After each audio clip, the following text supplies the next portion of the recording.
What up? What up? It is your boy Tay P, aka Tayasin, back for episode 4 of What's Hawkin. We are breaking down every NFL team schedule in order of its importance to our, there it is, championship Super Bowl winning Seahawks. Every single game in the regular season, or I should say almost every single game, has some implication one way or another to our Seahawks in their standings in their quest to repeat, go to SoFi, plant a flag in another enemy territory, um, and crown ourselves again as champions. We want another one of those dope rings that we just saw um, the players receive a couple of weeks ago. But and we'll go throughout the season. I've got some battle cards, sort of like cheat sheets week to week on games that we should focus on. Um, I'm a math nerd, so I did the math. There are 272 regular season games overall. Of the 272 games, 173 of them, so almost 100 less, 99 less. 173 of those games have implications in one way or another to the Seahawks. And those implications obviously are stacked in priority, having more or less impact on the schedule of the Seahawks, even if these games don't involve the Seahawks directly. And so that's the motivation of this series is to kind of break down what other people do and how it impacts us. And so we've already gone through teams 32 through 5 for a quick recap, and I'm gonna do this in real time and just count down. Matter of fact, I think I can do this off of my phone if I'm not mistaken. Here, let me just read it off to you that way. Do. Bear with me 1 second. Buffering because the tons of tons of uh tons of engagement. Shout out to y'all. While I'm doing this, quick shout out to the Facebook community. Um, I was very vulnerable and called out the fact that we've got goals here at What's Hawkin. We want to grow this brand. We want to grow this channel. And everything is centered around the 12s. This is a football channel, so we welcome all fans, whether you're a Seahawks fan or not. Hopefully, you learn something about football or you get excited about something related to football that you can take with you and apply it to your fandom for your team. But certainly, if you are a Seahawks fan, if you are a 12, this is the place for you. We want to make sure that we cultivate the greatest fan base in all of the planet. And so we had a goal to by kickoff by week 1 to have 1,200 followers on each social media platform, and that's still a goal for other social media platforms, including here on YouTube. So if you're watching, please click that subscribe button. Shameless plug. But on Facebook, in 20 days, we reached our goal. In 20 days, we reached 1,200 followers. Last I checked, I know we passed 1,300. I think we're climbing towards 1,400 followers on Facebook, TikTok, Twitter, or X, if that's what you call it, and certainly Instagram are all still working towards that first milestone. But as far as Facebook is concerned, we're already going to goal number 2. If we can reach 1,200, why not 12,000? And if you're wondering the significance, everything is centered around the 12. So every single goal will have the semblance of our fan base and our namesake. Still buffering. A lot of content to go through. I didn't realize I posted as much as I did. It seems like the memory lane posts are really captivating a lot of folks' attention. It's pretty cool to go back and look at key moments or key plays, key games or memorable moments, and for me, some moments that happened even before I was born. So I'm learning about the team that I love so much, and seeing everyone sort of share their experience as a Seahawk fan. Okay, we're here.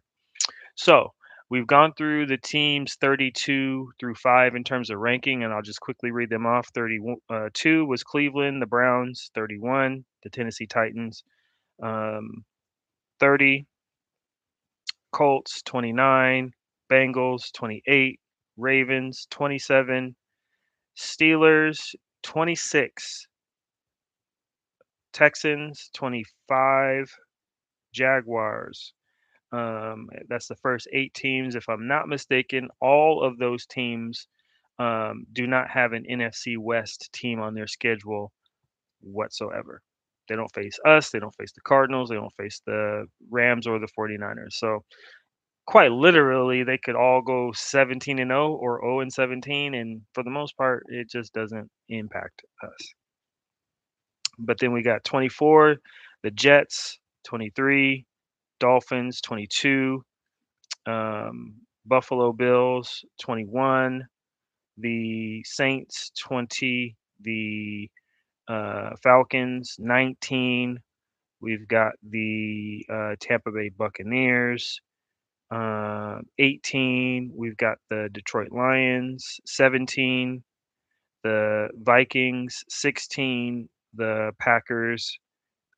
15, the Patriots. And 14, the Panthers. I may have jumped the gun maybe by one team, but for the most part, all of the teams that I just listed in that batch play at least one NFC West team.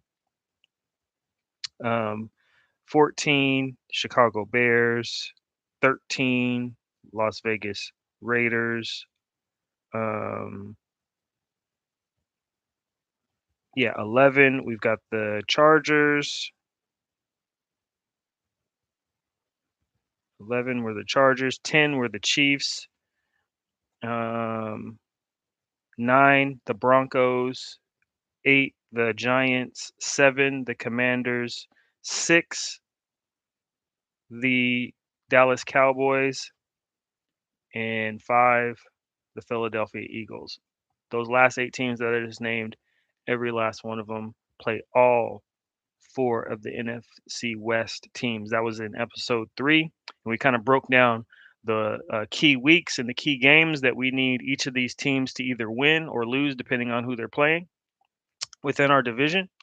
And here we are to go through teams 4, 3, and 2 in terms of order of importance to us, our Seahawks. And that is all 3 of the NFC West foes. Every single one of our enemies, uh, every single game that they play has an implication to our standings. Um, because we're division rivals. Only one can win the division. And as we all know, the division winner automatically gets a bid into the playoffs. Even more than that, the NFC West, especially last year, by a landslide, was the most competitive and best division, meaning every single team, with the exception of Arizona, was a formidable opponent to anyone that they stepped on the field with. And it was an arms race between us, the Rams, and the 49ers on who was going to win the division, and by proxy, who had a shot at being the number one seed in the entire conference. And we know that we locked up that number one seed in week 18 in Santa Clara, the the crime scene that ended up being a double homicide, if you will, because we spun the block 3 weeks later, and or 4 weeks later, because we had the bye week, excuse me. But in week 18, 4 weeks later, we were back to take the Lombardi home. So we're going to go through every NFC West team today, break down their schedule, and point out key weeks where, unfortunately, we're rooting for these guys. Every single team in our division at some point, I'm not saying we put the jersey on, but we want them to win games, and I'll go into a little bit more as to why in a second. But without further ado, at number 4, and if this team was not in our division, they would certainly not be ranked this high because they are bottom of the barrel. Definitely, ripped everything down to the studs. They currently have their quarterback holding out like he is the bell of the ball in Jacoby Brissett. But number 4, the Arizona Cardinals. There's not much to talk about in terms of their schedule, just in general, because of what I just mentioned. They're not anything to cry home to mom about, but they are. And I'm not one who cares so much about what the odd makers say, because odd makers can get it wrong all the time, and I have nothing against Vegas or any of the platforms out there. I'm not going to name any of them because they might end up being a partner of what's Hawkin. But what I can say is that it's not common for a team to be the underdog throughout the entire season. The Cardinals are not a favorite in any of their 17 matchups. I'm not a historian, so I don't know this for a fact, but it wouldn't shock me if this has been the first time that's ever happened. Now that I think about it, the Detroit Lions did go 0 and 16 one season.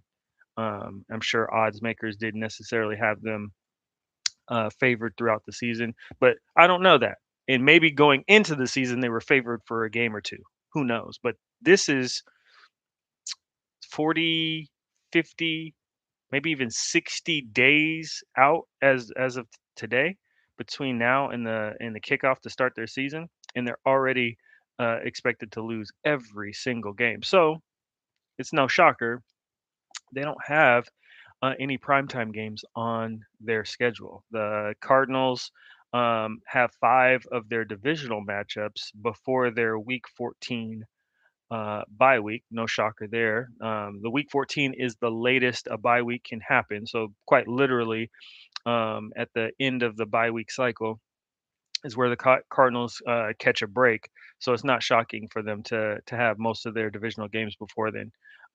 They do have back-to-back games at the Seahawks, and they have a home game against the 49ers in weeks 2 and 3. So early in the season, they have back-to-back divisional games, which again, I can't stress enough. Divisional games are extremely difficult games, irregardless of who takes the field. It's just the nature of the beast.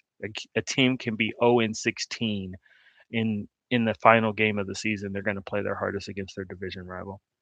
The Cardinals do have 3 straight home games later in the season. That's weeks 12 through 15, which includes that week 14 bye week that I made mention to. So they do have a long stretch where they don't have to pack a bag, they don't have to get on a plane or a team bus. They can, have home cooked meals, sleep in their own bed. Um, that sense of consistency and normality usually bodes well for teams. So those home stretches are where teams tend to catch fire, and if they're not already on fire, then they certainly have that added momentum. But again, I said that we got to root for these guys, and I know it sucks. Um, but here's why: there are division rivals. Now, emotionally, I would love for the Cardinals, the 49ers, and the Rams to all go 0 and 17. Emotionally, I would love for that to happen, but it's mathematically impossible because in order for someone to go 0 and 17, that means their division rival will have had to have beat them at least twice.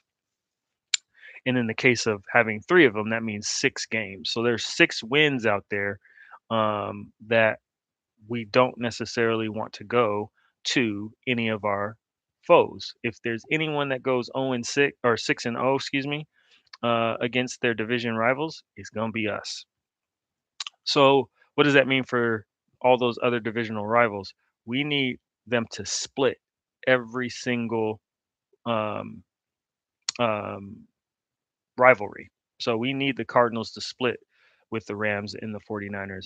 And specifically, we would prefer those wins to be road wins. A home loss is significantly impactful on the standings. If there's ever a tie, division wins is a tiebreaker. Home games is also a third tier or fourth tier tiebreaker. So every home loss is worse than a road loss. So here's the weeks. We need the Cardinals to go on the road week 3 and beat the 49ers. I just told you that they're not favored in any of their games, including their home games. So we are going out on a limb. This is a Hail Mary wish. We need the Cardinals to shock the world in week 3, go out to Santa Clara, Lumen Field Jr., and take care of business. And in week 6, we need them to go to SoFi, which will soon be Lumen Field the third. And we need them to go to SoFi and eke out a win against the Rams. If the Cardinals can do that, that bodes well for our Seahawks. Moving on to bigger and not better, but more important foes. We're going to go to number 3, the San Francisco or Santa Clara 49ers. Now, the 49ers have 4 straight home games to start the season, weeks 1 through 4. But this is a fraudulent home game stand because that very first week 1 game is in Australia, which also potentially can be favorable to our Seahawks because we don't know. No game has ever been played in Australia. We don't know how the time zone difference, the travel, all the preparation to play that game is going to impact not only the 49ers but the Rams because it is a divisional game. But we'll get to the Rams in a second.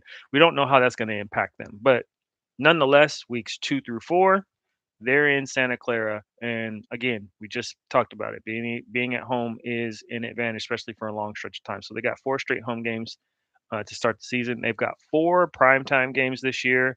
One against the Rams, the Commanders, the Vikings, and the Chargers. And they do play 3 games this season where they have at least 10 days of rest. That's week 2 against the Dolphins. This is after that Australia trip that I just made mention to. Week 9 against the Raiders and week 16 against the Chiefs. So kind of scattered throughout the season, they've got these sort of mini bye weeks, if you will. Now, here's some key games throughout the entire season where we need or want the 49ers to lose. Again, I just told you emotionally we want them to lose every game. Um, Mathematically, that's just not gonna happen with how that team is built. I mean, they were decimated with injury last year and still eked out 12 wins. That's nothing to sneeze at. So, week 2 against the Dolphins. Week 3, like we just mentioned, to the Cardinals. Week 4, the Broncos. Week 6 against the Commanders. Week 9, the Raiders. Week 14 against the Rams. Week 17 against the Eagles. The reason why we're focusing on these 1, 2, 3, 4, 5, 6, 7, 7-ish games is because they're home games for the 49ers. And every home game, like I said, it almost counts as double in case there's a tiebreaker. So we really want them to lose those games. Now, there are 2 games where we want them to win, one against the Rams and one against the Cardinals. Week 1 in Australia, if they can eke out the win against the Rams to start the season, that will bode well for us, the Seahawks. And if they beat the Cardinals, as they are projected to do by all betting odds. Moving on to number 2, the Rams. The Rams have 7 primetime games this year. No shocker. That's a LA market. They're gonna get a lion's share of the primetime games, and they happen to be kind of good. Um, and they just bolstered their roster with all these free agent signings or trades that have been made this offseason. Some big names, don't necessarily want to reiterate it. But 7 primetime games against the 49ers, Giants, Broncos, Bills, Packers, Chiefs, and us, the Seahawks. They have 3 games as well where they are coming off of at least 10 days worth of rest. Week 2 against the Dolphins, week 9 against the Chiefs or the Raiders, and week 16 against well, actually, that can't be right. The typo in my notes because this is identical to the 49ers. So let 1 second. I want to get this right. I want to see which one is accurate. Sorry, bear with me.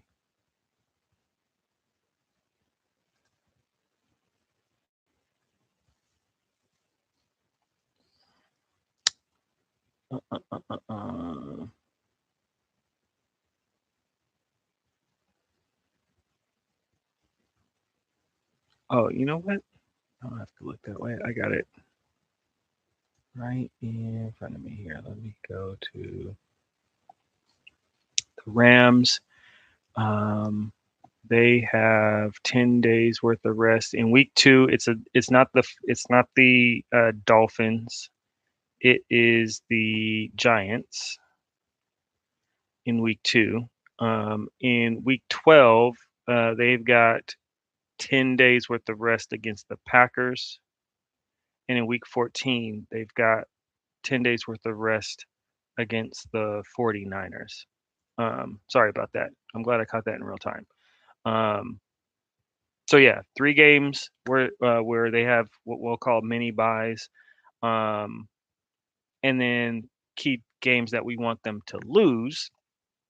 Weeks 1 and 2, start off the season with 2 losses would be great against the 49ers and the Giants. The Giants game is a home game. The Bills in week 5, Cardinals in week 6, Chargers in week 8, Packers week 12, Chiefs week 13, Cowboys week 15. Those are all home games for the Rams. If they could lose all of those games, that would be fantastic.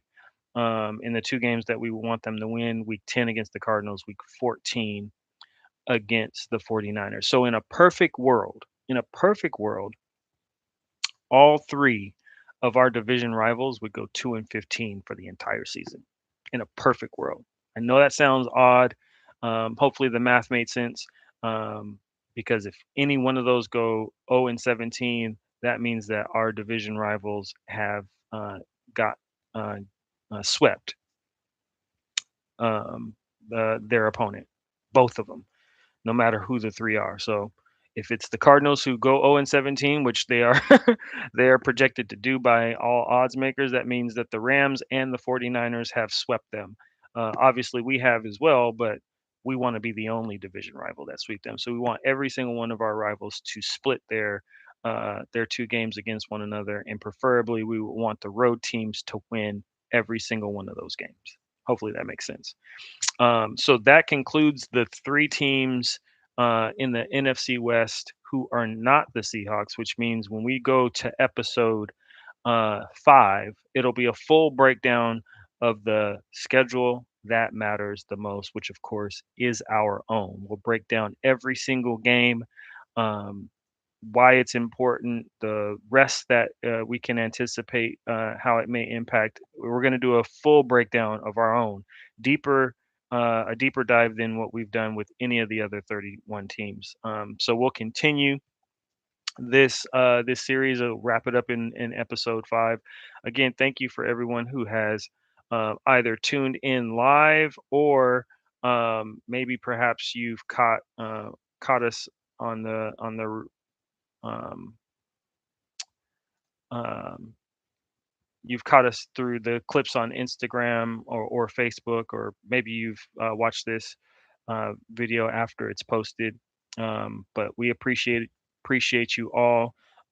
If you're looking for What's Hawkin, please make sure that you're looking for What's Hawkin 12. That's What's Hawkin without the G. It's just Hawkin.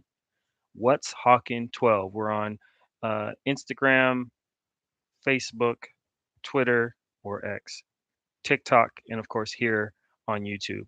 I'm your host, Tay P, aka Tay us in.